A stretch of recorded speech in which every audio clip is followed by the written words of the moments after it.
Hi everybody, it is day 3 reading.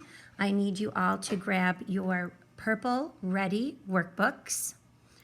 When you get them, we are going to turn to page 88.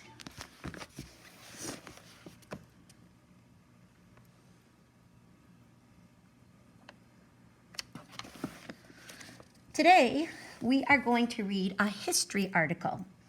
And we're going to use what you've learned about making inferences based on key details in the text. As I'm reading the article to you, remember to look very closely at the key details so you can make inferences about what is not explicitly stated in the article. So, our story today is called Why Salt? Valuable Little Cubes. It's by Lee Anderson and David Chandler from Apple Seeds. If you look, you notice we have a map. It says the Via Salarium, shown in yellow, led from the sea coast to Rome, an important center of trade. We have a picture, salt, and on the next page we have a picture. It says Roman soldiers were paid in salarium argentum, or salt money. So here we go, paragraph number 1.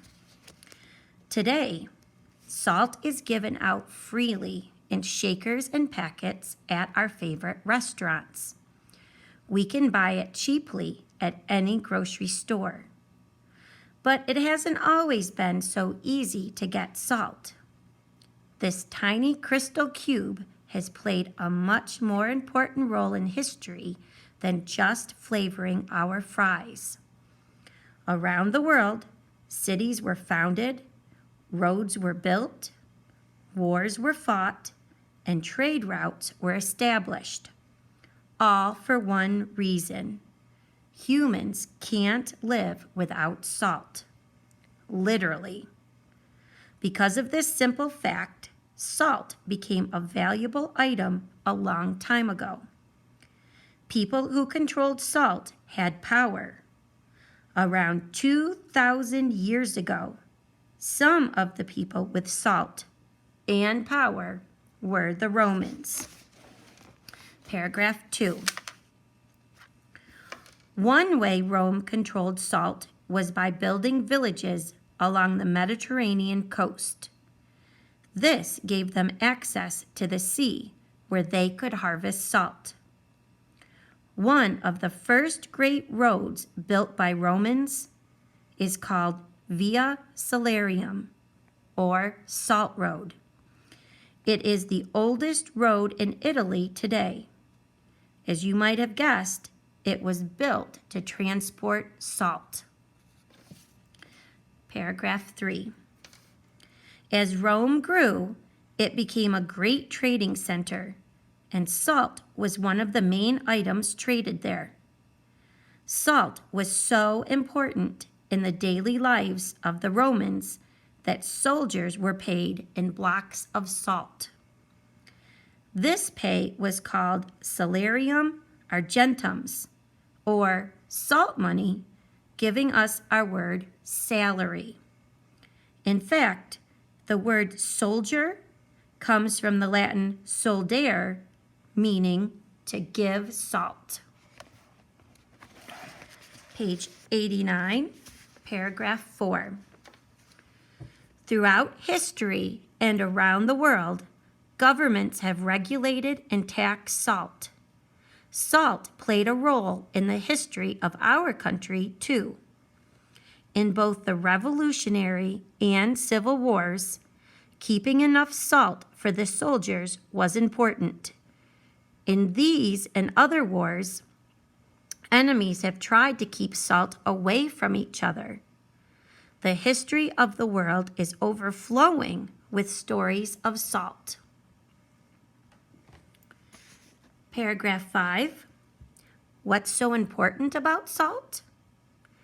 Human beings can't live without salt. It is a basic ingredient in our bodies.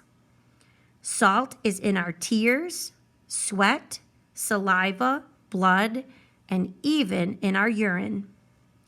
Without this mineral, our cells, nerves, and muscles can't do their jobs properly.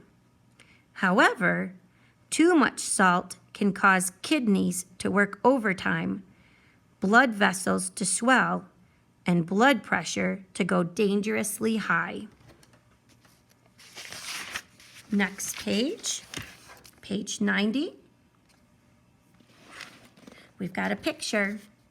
When people began to grow crops, they ate less meat and needed to find new ways to get salt into their diets. Paragraph 6. Our health depends on having the right amount of salt in our bodies.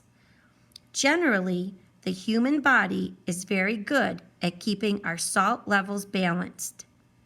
But sometimes that balance can be thrown off. Our diets, for example, might contain extremely low or extremely high amounts of salt. If this goes on for too long, there could be serious consequences, even death. Paragraph 7. When early humans survived on the meat they hunted, their bodies got enough salt from the animals they ate. As people learned to grow their vegetables and grains and began to eat less meat, salt became more important, and it was often hard to find.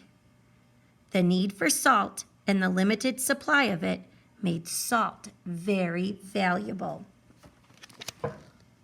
All right, so let's go to page 91. I want you to answer questions 1, 2, and 3. Turn to page 92. And I want you to answer questions 4, 5, and 6. Now, for question 6, you are going to need to use the race strategy. Notice it says 2 details from the article. That's your cite to explain your response.